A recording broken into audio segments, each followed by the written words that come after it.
Dacă ar fi să schimb ceva în Europa astăzi, cred că acel lucru ar fi crearea unui context legal bun în toate țările din Europa, în ceea ce privește drepturile persoanelor LGBT. Și mai mult decât atât, pe lângă legile frumos scrise, mi-ar plăcea ca ele să și pună în practică, adică teoria să fie mai vizibil pusă în practică, pentru că în momentul de față în multe țări se întâmplă că există legi bune, inclusiv în România, unde avem legea antidiscriminare, însă ea nu este pusă deloc în practică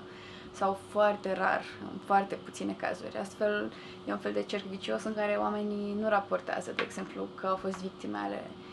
discriminării sau infracțiunilor motivate de ură, ci cred că nu o să se întâmple nimic bine sau nimic ce le-ar putea aduce lor ceva bun, ci mai degrabă fie faptul că depun plângere, fie că o să, nu știu, să ducă vorba mai departe și o să afle oamenii că sunt gay, de exemplu, sau poate că vor fi dați afară, sau poate că prietenii nu vor mai privi la fel dacă vor afla că sunt LGBT. Și cumva e un fel de cerc vicios care cred că ar fi bine schimbat dacă